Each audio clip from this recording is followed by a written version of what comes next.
Dengan alat bukti yang dimiliki yang menurut kami sangat minim, kami khawatir hakim menolak ya klien kami, pra peradilannya atau pra peradilan dari kami khawatir ya sehingga kalau hakim menolak dengan alat bukti yang minim seolah-olah penetapan tersangka itu sah, maka kami khawatir ada suap menyuap ya di proses pra peradilan ini. Itu ya, oleh karenanya sebagai pencegahan ya, ini baik untuk semua penegak hukum di sana, di Bandung, di Cirebon, di Pengadilan Negeri Bandung, agar tidak terjadi ya suap menyuap, dan ini pencegahan termasuk ya.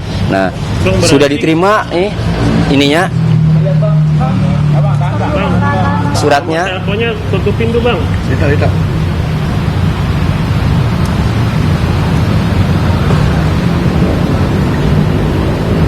Tanggapan dari pihak KPK-nya gimana bang? Oke. Sudah?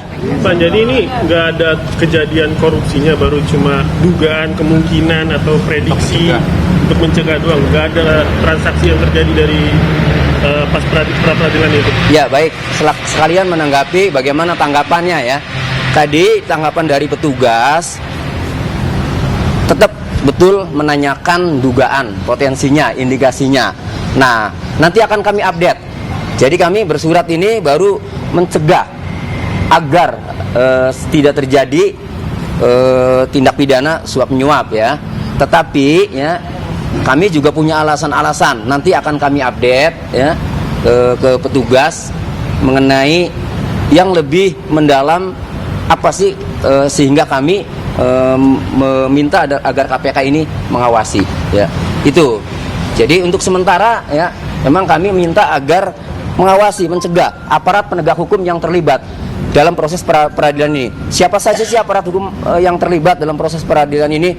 Termohon itu adalah mulai dari Bapak Kapolda, CQ, Direktur Reserse Umum Kriminal, Direktur Reserse Kriminal Umum Polda Jawa Barat, sampai penyidiknya kan. Kemudian di Pengadilan Negeri Bandung ya, mulai dari ketua pengadilan sampai hakim yang menangani, memeriksa pra peradilan ini gitu. Terus kenapa nggak ke Bawas EMA atau KAI? Kan emang tugas Bawas EMA atau KAI kan memantau persidangan. Ada. KPK kan menindak. Ada. KAI sudah, dan habis dari sini ke Bawas Mahkamah Agung udah kami siapkan.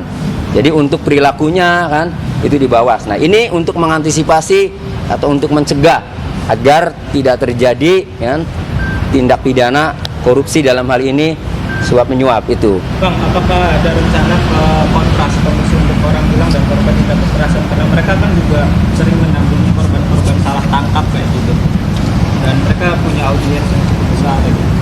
Ya nanti kami pertimbangkan. Terima kasih masukannya ya Bu. Nanti kami pertimbangkan dengan tim ya. Akan pertimbangkan nanti segera kalau memang diperlukan ya. Nanti akan segera komunikasi dengan kontras. Ya. Bang, itu yang belakangnya keluarganya Peggy atau gimana? Iya, ini ibunya Peggy. Ini ibunya Peggy, ini adiknya. Silakan maju Bu. Jadi saya awali dulu gini. Putusan pengadilan negeri Cirebon pada tahun 2016-2017 yang menghukum terdakwa yang 7 seumur hidup, yang 1 8 tahun ya. Ketika kami baca putusan pengadilannya, tidak pernah ya mengejar motif. Tidak pernah mengejar motif. Artinya kalau mengejar motif ya, dengan fakta visum dan fakta hasil otopsi yang begitu banyak lukanya, ini adalah orang yang dendam. Kalau orang yang dendam, orang yang kenal.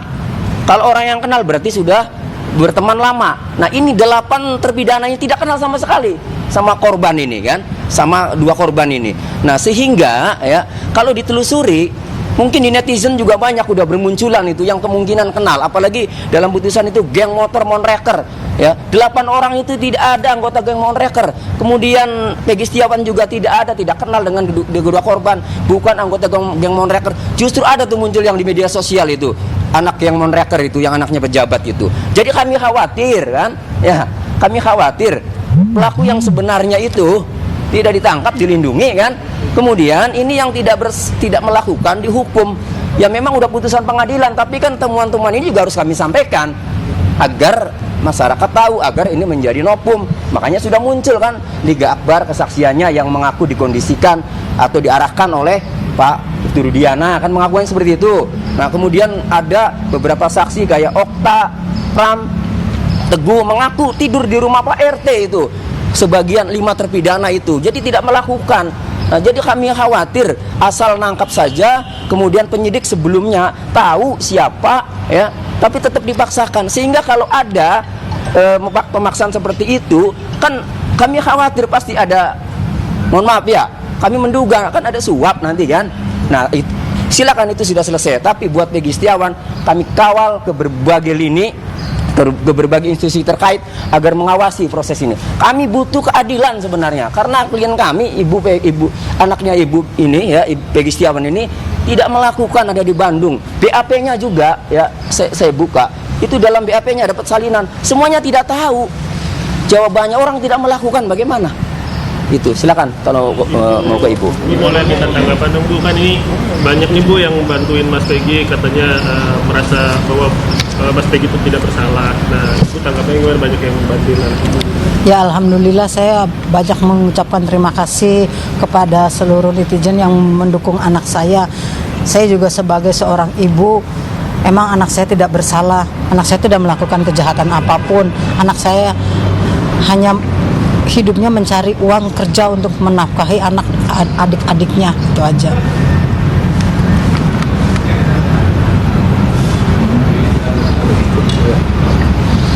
Itu kemarin katanya mau ada sejumlah tes, yang salah satunya tes kebohongan. Kalau dari keluarga itu gimana Bu? Mau nggak Bu si Peggy itu mau nggak sih dilakukan tes kebohongan? Silakan Ibu Yanti yang Yanti aja yang ngomong. yang mendampingi Ibu nih. Oke. Oh sebenarnya tes kebohongan itu tidak terjadi karena memang ya oke. Tes atau lie detector itu tidak dilakukan, hanya ada tes psikologi aja terhadap Peggy. Tadinya kami pun dari tim kuasa hukum mau menolak karena memang kami menduga bahwa ini tes dilakukan dikarenakan pihak Polda Jabar masih kurang, bukti-bukti yang mereka miliki masih kurang. Akhirnya kan mereka harus melakukan tes psikologi. Kami sebenarnya tim kuasa hukum tidak ada relevansi, bahwa ini tidak ada relevansi dengan dengan perkara, tapi karena Peggy sudah di dalam dan mereka dan dari psikologi juga mengatakan bahwa ini hanyalah kehati-hatian dari pihak Polda. Tapi kalau untuk keluarga kami tetap menolak untuk dilakukan tes psikologi.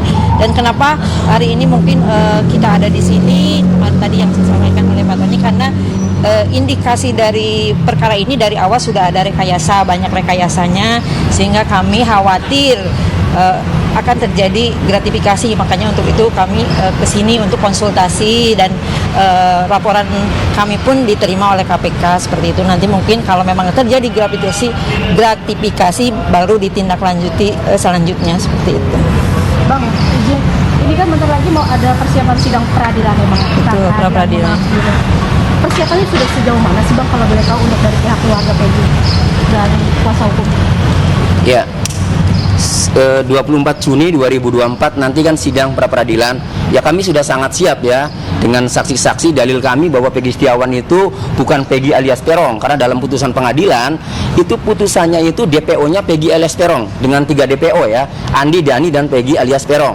Nah kemudian ditindaklanjuti oleh Polda Jabar. Peggy alias Peron itu dengan ciri-ciri kan, rambutnya keriting, umurnya 30 tahun 2024, tinggalnya di Banjarwangun, Kecamatan Mundu ya. Nyatanya yang ditangkap ini Peggy Setiawan ini rambutnya kan tidak keriting, lurus, umurnya bukan 30 tapi 27, kemudian tinggalnya tidak di Banjarwangun melainkan di Kepompongan, beda kecamatan jauh ya.